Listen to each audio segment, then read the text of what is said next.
آخری سوال ہے، یہ آئی ایس جو کر رہا ہے کیا وہ اسلام ہے؟ دیکھیے آئی ایس جو کچھ کر رہا ہے ہم اسے صرف ایسے ہی سمجھ سکتے ہیں جو نیوز ہمارے پاس آتی ہے. تو جو خبریں ہمارے پاس آتی ہیں اس کا تو اگر وہی آئی ایس کر رہا ہے اور کافی چانس اس کا ہے کہ چونکہ سب طرف سے کوئی جگہ ایسی بچی نہیں کہ جہاں پہ کوئی اور گروپ یہ کہنے والا نہیں کہ وہ یہ نہیں کر رہے جو کچھ وہ کر رہے ہیں. وہ ڈیٹیل مجھے نہیں کہنی یہاں پر اس لیے کہ سب لوگوں نے پڑھی خبریں. تو پھر اس کا اسلام سے دور دور تک کوئی تعلق نہیں. اسلام کا ٹیررزم سے کوئی تعلق نہیں. اس جہاد کا ٹیررزم سے کوئی تعلق نہیں. اس چیز کو جہاد نہیں کہتے. وہ تو بدنامی ہے. جہاد تو ایک بہت مقدس بہت پوتر ایسا فعل ہے جس کے اندر میں نے کتاب لکھی ہے, یہاں پہ موجود ہے, آؤ جہاد کریں. کتاب ہے ہمارے مکتبے کی, یعنی میں نے کیا لکھی ہے بلکہ کچھ اور لکھی تو دوسروں کی.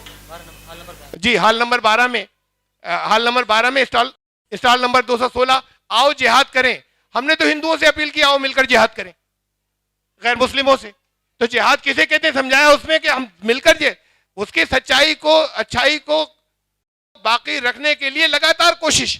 اس لگاتار کوشش میں کبھی کبھی یہ بھی ہو سکتا ہے کہ دوسرے لوگ اگر بادھا ڈالیں تو اس میں کوئی آپس میں اختلاف ہو جائے اور لڑائی ہو جائے, ورنہ اس کے اندر جہاد کا تعلق لڑائی سے ہے ہی نہیں. اور اس کو ہر جگہ پر جہاد کو لڑائی کہنے لگے. جہاد کی میننگ ہی لڑائی نہیں ہے. میں تو صرف اصل میں بہت لمبا اس کا جواب ہے, بہت لمبا جواب ہے. میں تو صرف ایک بات یہاں پہ صرف میں بتا دوں کہ قرآن نے تو جنگ کے میدان کے اندر, ایک بات قرآن کی بتا رہا ہوں اور ایک بار حدیث کی, پروفٹ محمد صلی اللہ علیہ وسلم کی. قرآن نے کہا جنگ کے میدان کے اندر وَإِن جَنَحُوا لِلسَّلْمِ, حملہ کرنے تو دوسرے لوگ آئے تھے, تم نے نہیں کیا تھا. اگر تم نے حملہ کیا تھا تو تم ظالم ہو. حملہ کرنے دوسرے آئے, اب تمہیں ڈیفینسو لڑائی لڑ رہے ہو.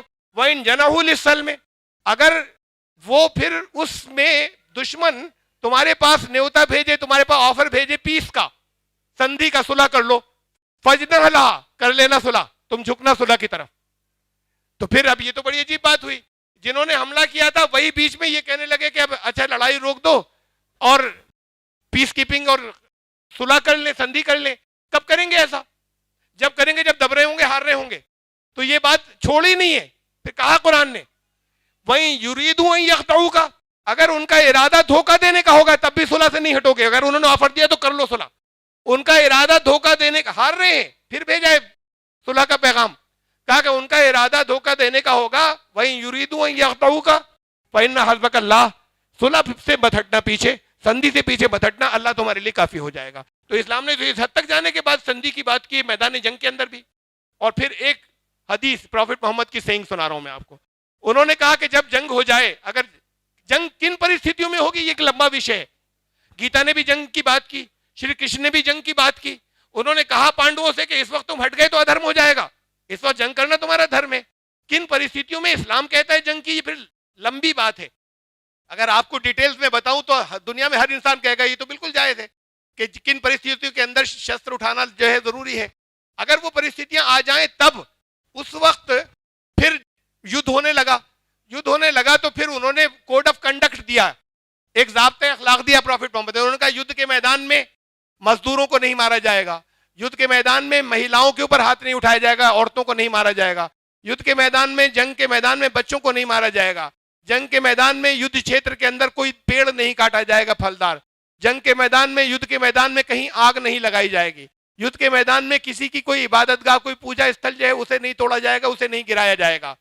اب جو لڑ نہیں رہا ہے اس کے اوپر ہاتھ نہیں اٹھایا جائے گا. یہ اتنی باتیں آ گئیں. یہ کوڈ آف کنڈکٹ پروفٹ محمد نے دیا. اب مجھے یہ بتائیے, کہا کہ عورتوں پر ہاتھ نہیں اٹھایا جائے گا. عورتیں کیا کر رہی تھیں وہاں پر؟ اگر لڑ نہیں رہی ہوں گی تو نرسنگ کر رہی ہوں گی. مزدور کیا کر رہے تھے؟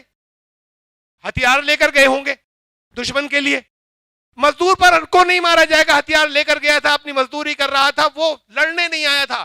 لیڈیز کو نہیں مارا جائے گا, لڑ نہیں رہی تھی. اگر وہ صرف نرسنگ کر رہی تھی, زخمی تھے, ان کی مرہم پٹی کر رہی تھی, یعنی دشمن کی مدد کر رہی تھی, ان کو نہیں مارا جا سکتا, اس لیے کہ ڈائریکٹ نہیں لڑ رہی تھی. جو دین یہ کہے کہ جنگ کے میدان کے اندر وہاں آئی کیوں تھی, وہ دشمن کی مدد کر رہے ہیں, ہیلپ کر رہے ہیں, ان پر ہاتھ نہیں اٹھے گا. اگر ڈائریکٹ وہ لڑ نہیں رہے, وہ یہ کہے گا کسی جگہ جانے کے بعد, گولیاں چلانے کے بعد ایک طرف سے بہت سے لوگوں کا صفایا کر دیں, وہ تو خالص دہشت گردی ہے, وہ تو ٹیررزم ہے. تو یہ تو کوئی تعلق ہی نہیں ان ساری چیزوں سے جو ہمارے پاس خبریں آتی ہیں اس کا, کہ جو کچھ انہوں نے اسلام نے بتایا تھا اور پیغمبر محمد صلی اللہ علیہ وسلم نے بتایا تھا. تو جو خبریں ہمارے پاس آتی ہیں اس کے حساب سے سب سے برے مجرم ہیں. میں تو صرف اتنی بات کہنا چاہتا ہوں, بینگ اے مسلم, کہ آتنکواد یا دہشت گردی تو انسانیت کے خلاف بہت بڑا جرم ہے، لیکن اگر وہ لوگ کرتے ہیں کہ جو اس کو جہاد کہنے لگتے ہیں تو وہ ان سے بہت زیادہ بھیانک مجرم ہے، اس لیے کہ وہ اسے بھی بدنام کر رہے ہیں. یہ ان آتنکوادیوں سے زیادہ بھیانک مجرم ہے، ان سے زیادہ بڑے مجرم ہیں اگر وہ اسلام کے نام پر یہ کر رہے ہیں.